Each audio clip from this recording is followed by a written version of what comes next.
उत्तर प्रदेश के एक छोटे से गांव सरायपुर में दो दोस्त रहते, आरव और नीलू। आरव गरीब किसान का बेटा था और नीलू स्कूल मास्टर का।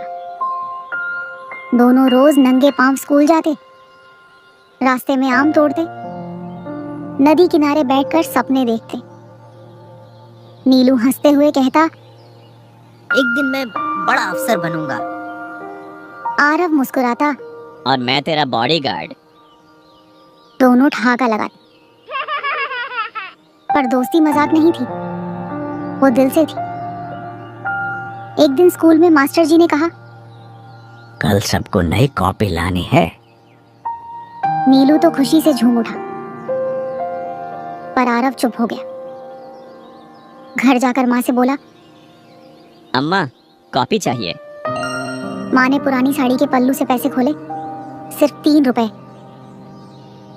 आरव कुछ नहीं बोला, बस बाहर आकर बैठ गया। अगले दिन नीलू ने अपनी 2 कॉपी में से एक चुपके से आरव के बैग में रख। आरव की आंखें भर आईं। यहीं से दोस्ती सिर्फ बचपन नहीं, कसम बन गई। साल भी थे, दोनों अब 16 साल के थे। एक रात आरव के घर आग लग गई। छप्पर का घर सब जल गया। माँ, पिता, कपड़े, किताबें, तेल सब राख। गांव वाले आए, देखे, चले गए। नीलू पूरी रात आरव के पास बैठा रहा। सुबह होते ही उसने कहा, जब तक मैं जिंदा हूँ तू अकेला नहीं है। यहीं दोनों ने हाथ पकड़कर वादा किया।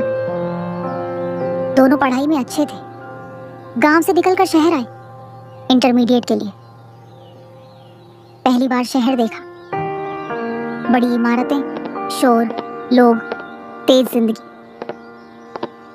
नीलू को सब आसान लग रहा था, पर आरव को नहीं।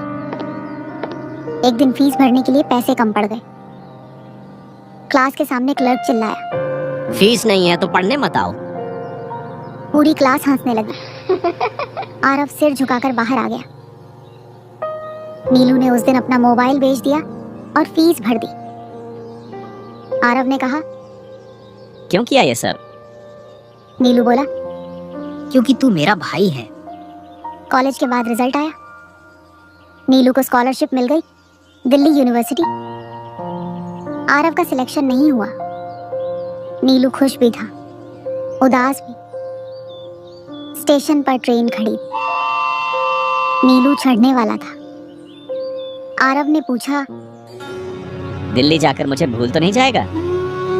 नीलू ने उसका हाथ पकड़ा। अगर तुझे भूला तो खुद को खो दूंगा। ट्रेन चली गई। आरव स्टेशन पर देर तक खड़ा रहा। यहीं से कहानी मोड़ लेती है। स्टेशन से लौटने के बाद आरव कई दिनों तक चुप रहा। नीलू दिल्ली चला गया था और आरव के पास ना कॉलेज था, ना नौकरी, ना रास्ता। माँ की दवाइयाँ, घर का किराया और पेट की भूख, सब जिम्मेदारी उसी पर थी। एक दिन उसने खुद से कहा, सपने बाद में देखूंगा, पहले पेट पालना जरूरी है। और वहीं से शुरू हुई उसकी मजदूरी की जिंदगी। गांव के पास एक निर्माण स्थल, कंस्ट्रक्शन साइट था। आरव वहां काम मांगने गया। ठेकेदार ने ऊपर से नीचे देखा और बोला, कमजोर लगता है, काम कर पाएगा? आरव ने बस इतना कहा। भूख से ताकत आ जाती है साहब। उसे काम मिल गया। अब रोज सिर पर ईंट ढोना, सीमेंट उठाना, धूप में घंटों खड़ा रहना, हाथों में छाले, पैरों में सूजन। शाम को जब 300 रुपए मिलते तो लगता जैसे पूरी दुनिया जीत ली हो। लेकिन शरीर रोज हार रहा था। एक दिन साइड पर एक अमीर आदमी आया। सफेद कपड़े, बड़ी गाड़ी, घमंड भरी आवाज। उसने चिल्लाकर कहा, अरे ओ मजदूर, ध्यान से काम कर, ये ईंट तेरे बाप की नहीं है। सब लोग हंस पड़े। आरव का सिर झुक गया, पर अंदर कुछ टूट गया। उस रात वह देर तक सो नहीं पाया। उसे नीलू की बात याद आई। हम कुछ बड़ा बनेंगे आरव, तू देखना। आरव की आंखों से आंसू बहने निकले। पर दिल में आग भी जल गई। काम से लौटते हुए रोज आरव एक छोटी सी चाय की दुकान पर बैठता था। वहीं एक बुजुर्ग मास्टर जी रोज अखबार पढ़ते थे। एक दिन उन्होंने आरव से पूछा, बेटा पढ़े लिखे लगते हो, मजदूरी क्यों? आरव ने पहली बार दिल खोलकर सब बता दिया। मास्टर जी कुछ देर चुप रहे, फिर बोले, अगर मेहनत कर सकता है तो पढ़ भी सकता है। अगले दिन उन्होंने आरव को अपनी पुरानी किताबें दे दी। अब आरव दिन में मजदूरी करता और रात को सड़क की लाइट के नीचे बैठकर पढ़ाई। लोग हंसते थे, मजदूर बनेगा अफसर। लेकिन आरव अब रुकने वाला नहीं था। एक दिन ज्यादा वजन उठाने से आरव बेहोश हो गया। लोगों ने पानी छींटा, कोई बोला, छोड़ो, मजदूर ही तो है। तभी वही चाय वाले मास्टर जी दौड़ कर आए, उसे सहारा दिया, दवा दिलाई। अगर तू टूट गया तो तेरे सपने भी टूट जाएंगे। उस दिन आरव ने तय कर लिया, अब मजदूरी मेरी मजबूरी नहीं बल्कि मेरी सीढ़ी बनेगी। वक्त बदल चुका था। आरव अब मजदूर नहीं था, वो अब सरकारी अफसर SDM लेवल पोस्ट बन चुका था। जिस लड़के ने कभी सिर पर ईंट ढोई थी, आज उसके सामने लोग फाइल लेकर खड़े रहते थे।